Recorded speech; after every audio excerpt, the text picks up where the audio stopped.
Hello friends, I am Dr. Anubhav Gulati. In today's talk, I will talk about a very important shoulder problem which is shoulder dislocation. आपने सुना होगा shoulder निकल गया या किसी ने कहा होगा हाथ डिसलोकेट हो गया जिम में या ग्राउंड में, बट जब आपके साथ होता है तो समझ नहीं आता कि क्या करना है। तो ऐसे में क्या किया जाए, मैं आज इसके बारे में डिस्कस करूंगा। अगर आप या आपके किसी क्लोज वन को ये प्रॉब्लम है तो इस वीडियो को एंड तक ज़रूर देखें, because right steps at the right time can save you from permanent damage. Shoulder dislocation होता क्यों है, इसको समझते हैं। हमारा शोल्डर जॉइंट बॉडी का मोस्ट मोबाइल जॉइंट होता है, लेकिन मोबिलिटी के साथ एक रिस्क भी आता है, दैट इज शोल्डर डिसलोकेशन होने का चांस हो सकता है। शोल्डर डिसलोकेशन होने के बाद क्या सिम्टम्स आते हैं, इसमें सीवियर पेन होता है, शोल्डर में स्वेलिंग आ जाती है, there is inability to move the arm, और आर्म आपको बहुत टाइट लगता है, बिल्कुल मोबाइल नहीं रह पाता, और कभी कभी विजिबल डिफॉर्मिटी भी आ जाती है, जैसे कि शोल्डर में एक टेढ़ापन आ जाता है।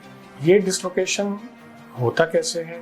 मोस्टली ये होता है स्पोर्ट्स इंजरीज में, जैसे कि फुटबॉल, क्रिकेट या बास्केटबॉल में अगर कोई गिरता है और उसका बॉडी वेट हैंड पे आता है तो कई बार रोटेशनल इंजरी की वजह से शोल्डर डिसलोकेट हो जाता है। Another way to get shoulder dislocation is by fall in bathroom या बाइक से अगर आप गिर गए तो उसमें भी हो सकता है। सडन जर्की मूवमेंट से भी हो सकता है। कभी कभी ये डिसलोकेशन एपिलेप्टिक पेशेंट्स में भी देखा जाता है, जिनको कि फिट्स के दौरान ये शोल्डर डिसलोकेट हो सकता है। अगर एक बार शोल्डर डिसलोकेट हो गया तो उसके रिपीट डिसलोकेशन होने के चांस बन जाते हैं, स्पेशली अगर आप यंगर एज ग्रुप में हो, जैसे कि 20 to 35 एज ग्रुप में।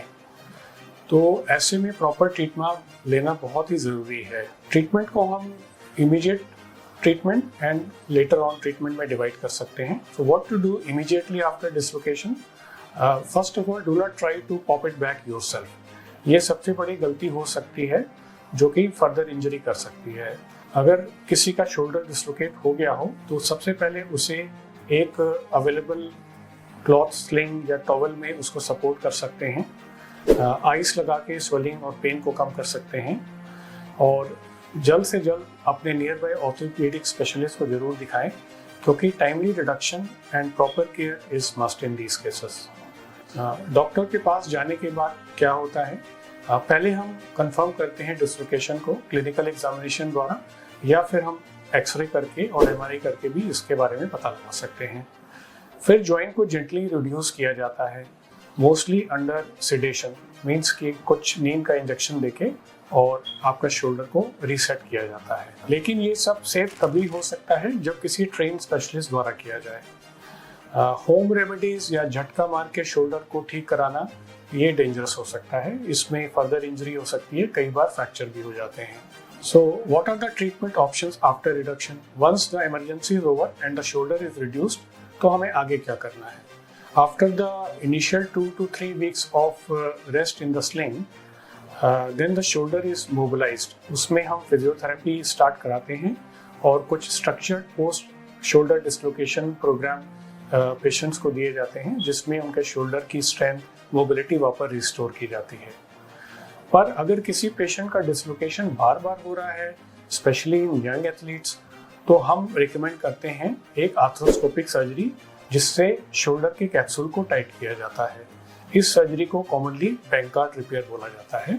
इससे फ्यूचर डिसलोकेशंस का रिस्क काफ़ी कम हो जाता है। अब बात करते हैं ऑपरेशन के बाद रिकवरी टाइम की।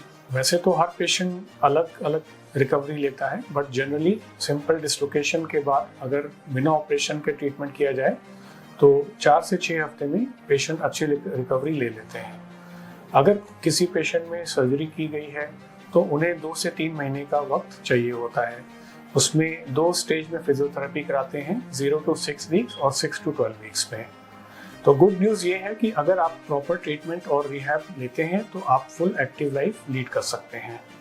सो the take home message is, अगर आपको या आपके किसी क्लोज को सडन शोल्डर पेन, स्वेलिंग या डिफॉर्मिटी फील हो तो उसे इग्नोर ना करें। शोल्डर डिसलोकेशन कोई छोटी इंजरी नहीं है।